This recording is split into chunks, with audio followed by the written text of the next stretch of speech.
हिंदू धर्म में भगवान शिव के तीर्थों की जब भी सामने बात आती है तो सबसे पहले केदारनाथ धाम और अमरनाथ धाम का नाम आता है। लेकिन क्या आप जानते हैं कि अमरनाथ गुफा से पहले एक और गुफा भी है जिसे शिवखोड़ी के नाम से जाना जाता है।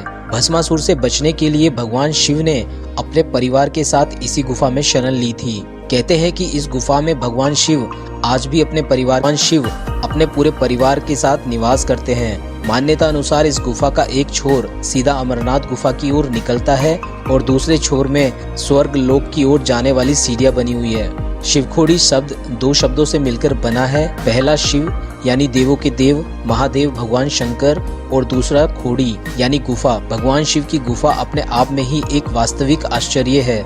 शिवखोड़ी गुफा की लंबाई वैसे तो 1.5 किलोमीटर की है, लेकिन भक्तों को सिर्फ 150 मीटर तक ही जाने की अनुमति है। बड़ी मशक्कत करने के बाद भक्त भगवान शिव के दर्शन करते हैं।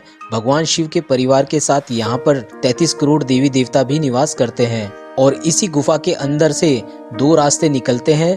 कहते हैं कि एक रास्ता सीधा स्वर्ग की सीढ़ी की ओर जाता है और दूसरा रास्ता सीधा अमरनाथ गुफा की ओर जाता है। थोड़ा आगे चलने पर ही ऑक्सीजन की भी काफी कमी महसूस होती है।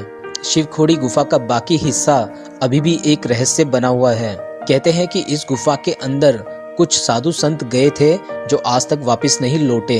अगर आप ध्यान से देखेंगे तो इस गुफा का आकार भगवान शिव के डमरू की तरह बना हुआ है।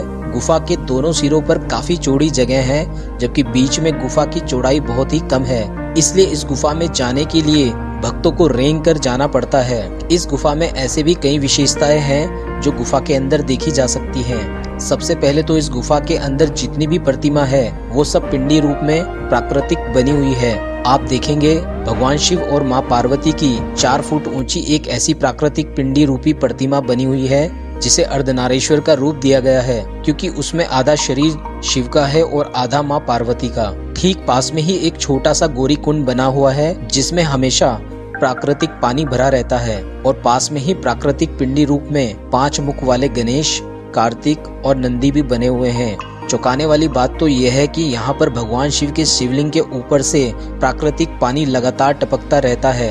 ऐसा भी कहा जाता है कि हजारों साल पहले यहाँ शिवलिंग के ऊपर दूध टपकता था, जो अब पानी के रूप में देखने को मिलता है। ठीक गुफा के ऊपर भगवान विष्णु के चक्र का आकार बना हुआ है और साथ में शेष नाग भी बना हुआ है। इसी स्थान पर राम, लक्ष्मण, सीता और हनुमान जी भी पिंडी रूप में विराजमान हैं। और तो और इस गुफा के अंदर बहुत छोटी छोटी पिंडियों के रूप में 33 करोड़ हिंदू देवी देवता निवास करते हैं। दोस्तों, अब बात कर लेते हैं इस गुफा की पौराणिक कथा की। पौराणिक कथा अनुसार हिंदू धर्म में ऐसा वर्णन किया हुआ है कि भस्मासुर ने भगवान शिव की कठोर तपस्या करके उन्हें प्रसन्न किया था और वरदान में उनसे अपनी इच्छा अनुसार ऐसा वर मांगा कि वो जिसके सर पर हाथ रख दे वो वहीं भस्म हो जाए। भगवान शिव ने भस्मासुर को कहा कि मेरे इस वरदान का तुम लोगों पर अत्याचार मत करना, लेकिन भस्मासुर ने लोगों पर अत्याचार करने शुरू कर दिए और सबको भस्म करने लगा। पृथ्वी पर इतना अत्याचार देखकर भगवान शिव भस्मासुर को समझाने के लिए आए, लेकिन भस्मासुर भगवान शिव को ही भस्म करने के लिए उनके पीछे दौड़ पड़ा।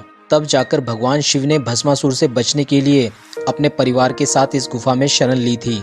विष्णु भगवान ने शिव की ऐसी दशा को देखकर तभी एक सुंदर मोहिनी का रूप धारण किया और भस्मासुर को रिझाने के लिए उसके पास में पहुंच गए। इतनी सुंदर मोहिनी का रूप देखकर भस्मासुर सब कुछ भूल गया और मोहिनी के प्रेम में पड़कर उसके साथ नृत्य करने लगा।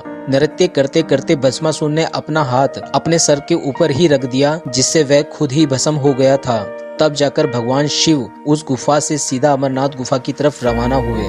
रंसू गांव में पहुंचने के बाद आपको थोड़ा सा ही पैदल चलना पड़ेगा, फिर सामने ही आपको एक शिवम द्वार देखने को मिलेगा। यही वह द्वार है जहां से शिवखोड़ी की यात्रा शुरू होती है। यहाँ पर भी आपके पास यात्रा करने के लिए 2 ऑप्शन है।